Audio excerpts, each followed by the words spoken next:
Welcome everyone to today's video. It's called Between the Binary and is a BokuAkaKuroKen one-shot. It was very requested. It's about Kenma being Enby, in other words non-binary, and I hope you will like it. Let's get to it. Let's go. Have you ever had struggles finding good Haikyuu merch or anime merch in general? Because I for sure did. It can be hard, but this shop offers amazing merch. Like, I'm literally obsessed with the Haikyuu merch. They have the cutest hoodies ever.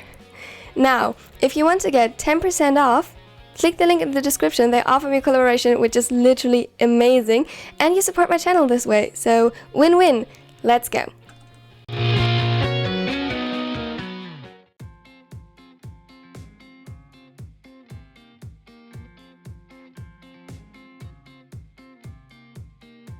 The crowd was buzzing around him like an active beehive, and it felt equally threatening and terrifying to him as he tried navigating through it without touching the other customers at the mall. Kenma held his head low, covered by the hood. The only thing visible was the few loose strands of blonde hair peeking out from underneath, which he failed to put up in a ponytail. His hands were buried in the pockets of the dark grey MSBY hoodie that actually belonged to Bokuto, but he had borrowed it for a while. Underneath, he wore a red and black checkered skirt. After the challenge, he wore skirts more and more often. They were really comfortable in his opinion. And admittedly, he loved how his boyfriends pretended it was no different from his usual sweatpants while stealing glances at him constantly. Apparently, they suited him. He looked good in them. At home, this unlocked a newfound confidence. In public, he was too anxious to notice any difference.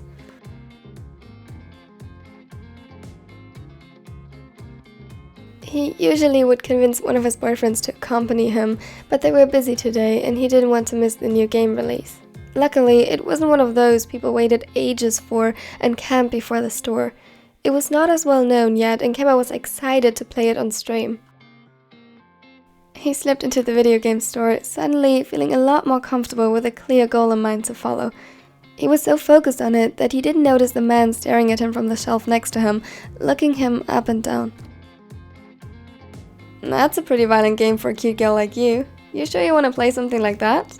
Are you buying this for a boyfriend, perhaps?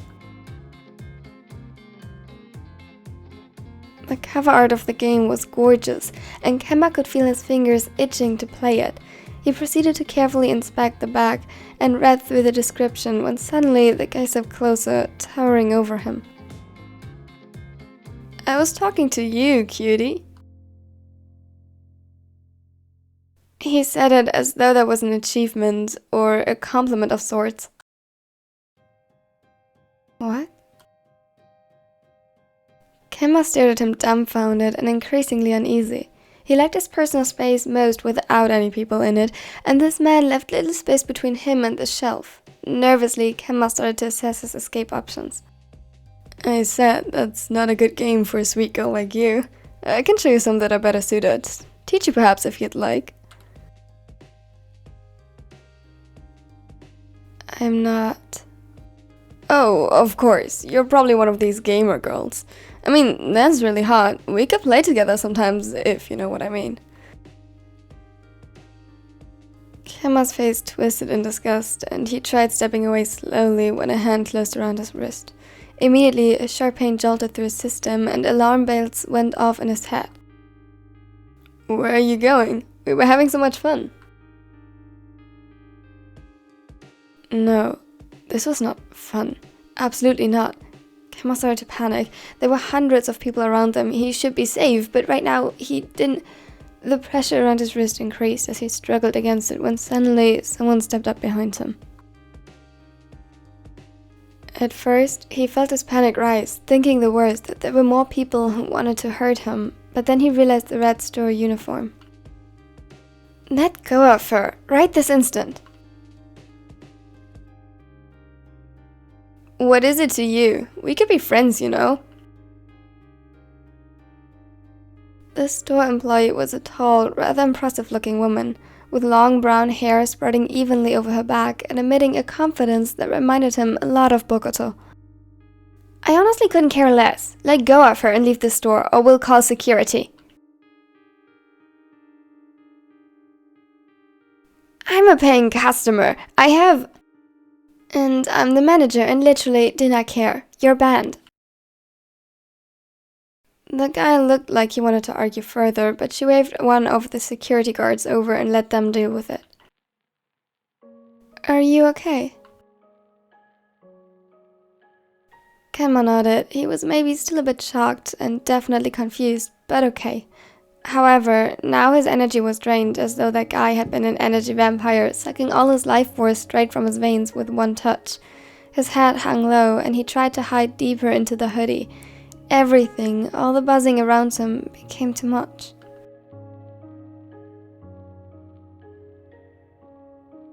Come on, I'll ring that up for you and give you a discount for having to deal with that prick. In the name of the company, I'm very sorry that something like that happened in one of our stores. It's not your fault. Yeah, but still, assholes like him are a menace to society. Kenma couldn't say he disagreed and was very grateful for her help. He got the game and quickly hurried away, not thrilled to have any more social interactions.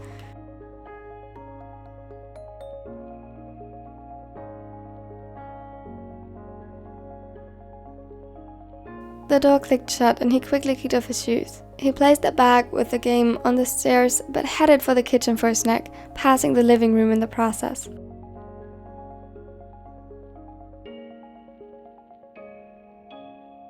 Akashi sat at the coffee table, laptop in hand, and a neatly organized binder with all sorts of documents next to him. He looked up as he heard Kenma enter the room and smiled. How was your trip to the mall? Kenma looked up, but turned away again equally as fast, suddenly frozen on the spot as he recalled the events. He fumbled with the seam of his sleeve, nervously rubbing over the spot where the stranger had grabbed him.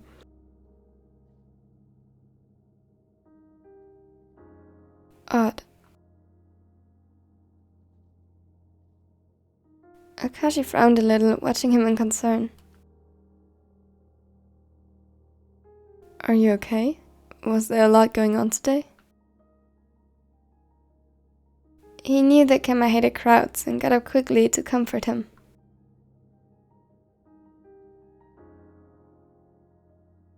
Yes, well, but I managed, just...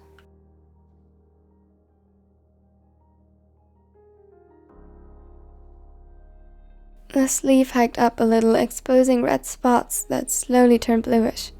Akashi closed the distance between them in a heartbeat and expected a bruise. A handprint. What happened? The calmness in his voice wasn't soothing anymore, it was calculating. Whoever heard Kenma would regret it, he'd make sure of it. Nothing. I mean, nothing too bad. Just this guy, he thought I was a girl and tried to hit on me. This is not what simply hitting on someone looks like.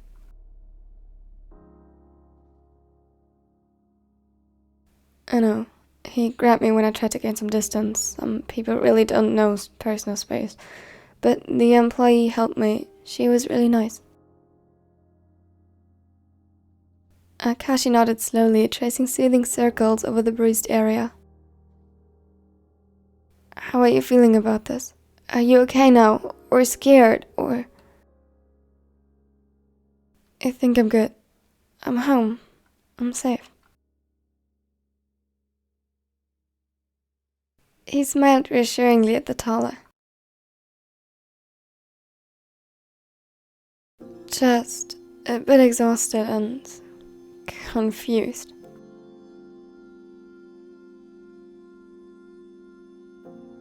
Akashi nodded slowly.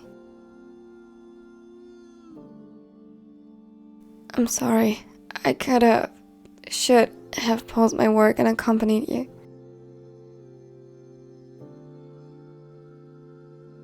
No, it's fine.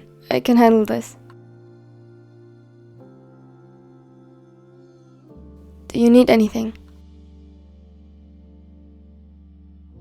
Well, I wanted to make myself a snack and prep some tea, so I need access to the kitchen.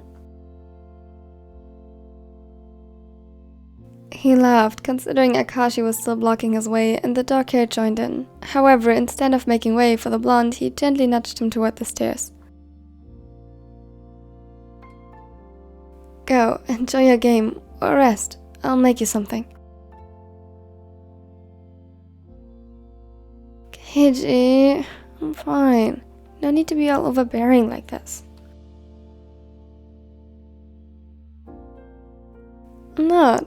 I just love to spoil you. I totally blame it on Tetsu's influence, and you like to be spoiled, so it's technically your fault as well for always reacting so cute when I do. Kenma felt heat assembling in his cheeks and quickly accepted the offer, if just to get away before Akashi noticed he was right.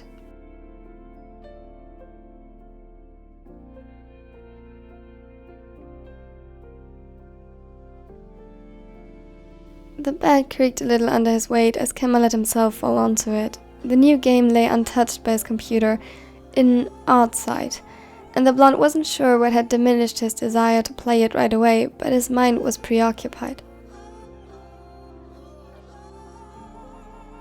He was still hung up on what happened at the mall, less the part where he met an utter douchebag. Those weren't too uncommon, more that he thought of him as a girl.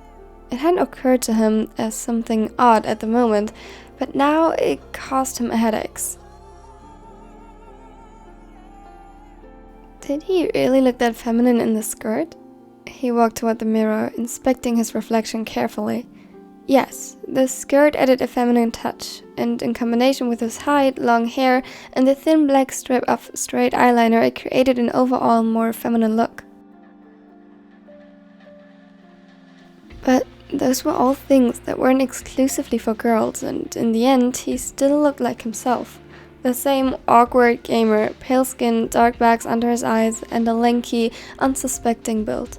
Nothing out of the ordinary, just him, Kenma.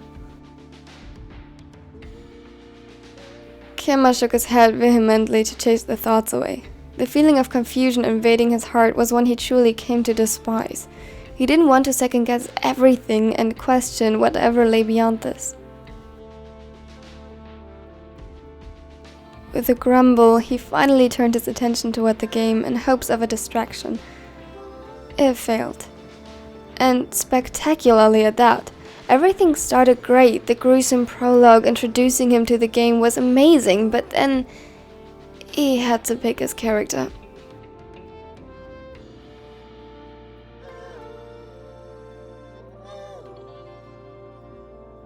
His eyes were entranced by the options: male, female, or non-binary. The choice should have been obvious, but he found himself hesitating.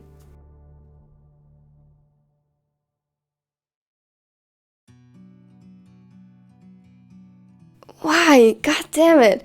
This was so stupid, and just a game, and... Thud. His head collided with the hard-wooden surface of the table. It didn't help.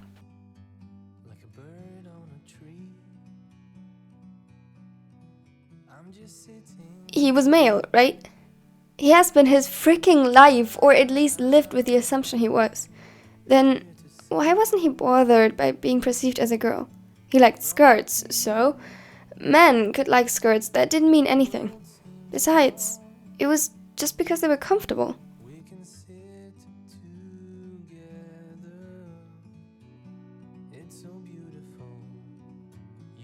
Though he did look cute in them. Good even, and he had always preferred the long hair, though again, that was because sensory issues. And men could like and have long hair too, same for the makeup. All these things meant nothing. Nothing he did or could do was exclusive to one gender. How was he supposed to figure out if...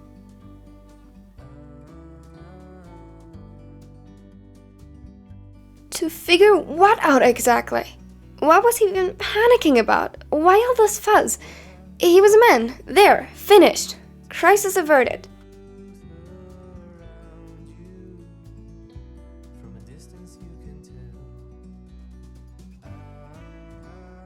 Except, if he was, why didn't it bother him?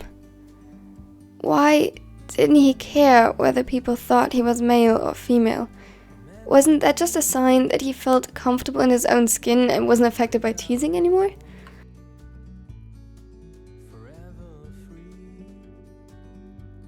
Except the employee wasn't teasing. And when he thought about it, he never cared whether his classmates thought he was a girl or a boy. Kuro was the one correcting them in his name, since his long hair was often used to tease him and things like girly were thrown at him as an insult. It was utterly stupid.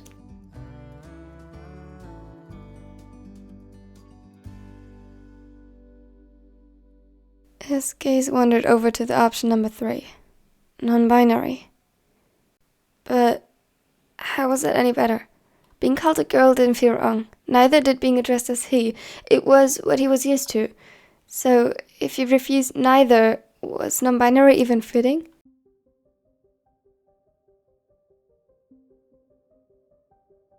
And why was he even thinking about that? He was male. There. That's the only right answer. He was too old to worry about this. If he felt uncomfortable with his gender, wouldn't he realize it much sooner?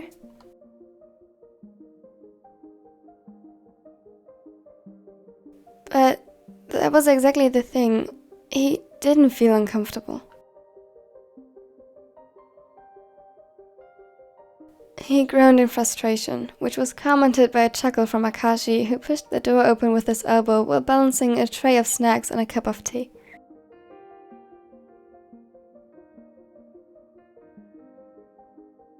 Is the game challenging you already?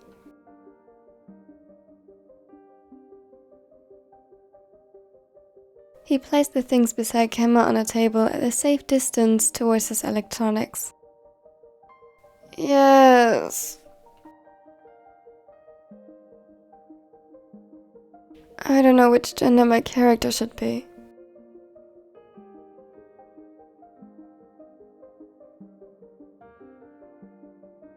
Akashi looked at him perplexed before chuckling again. He cupped Kenma's cheeks and kissed him. You're so cute when you're pouting.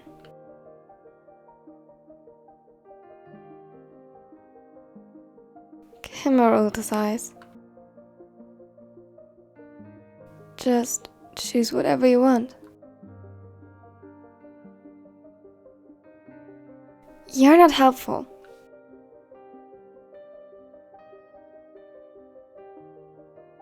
He snapped at him with no real fire behind his words, and Akashi smiled before leaving him to it and returning to his work. Instead of returning to his video game, however, Kenma quickly found himself deep down a rabbit hole of the internet, trying to absorb all the information present to him. Apparently, non-binary was an umbrella term encompassing every identity that didn't fit into the binary, as in 2 genders, male and female, hence the name. So, everyone who didn't feel 100% one or the other was technically non-binary. Not everyone chooses to assume this label, however. If one might feel like a woman 90% of the time, they might just identify as female for different reasons.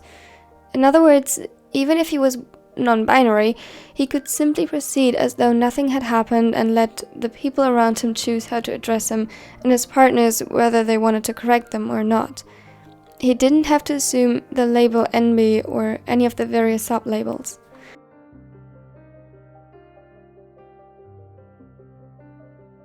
That was the easiest way. Yet, somehow it didn't sit right with him. Yes, he didn't care and would prefer if things remained mostly the same. He didn't want a new name or new pronouns. Well, he might want to try some, but that wasn't the point. He didn't care. Just if this was true, which apparently made a lot of sense, he felt bad if he kept it from his partners.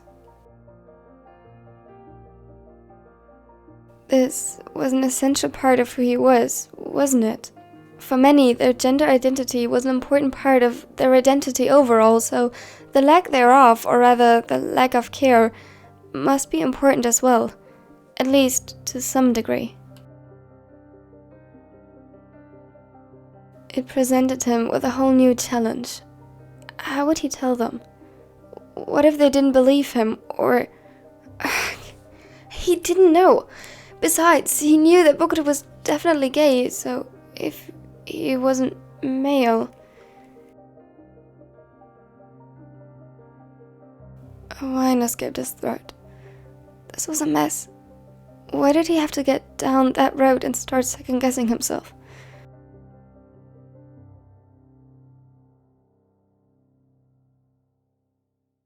Thank you all so much for watching to the end. I hope you liked this first part of Between the Binary. Overall, it's just supposed to be a one-shot, but it got a little long, so I split it into 2 parts. If you liked it, consider leaving a like because it really helps this channel grow, though. Oh my god, since yesterday we're at 10,000 subscribers. Thank you all so much. The 10k special comes very, very soon. Leave suggestions for future videos in the comments, and yeah. If you are not subscribed yet, consider subscribing and join this amazing community. I love you guys all so much. Have a great and amazing day.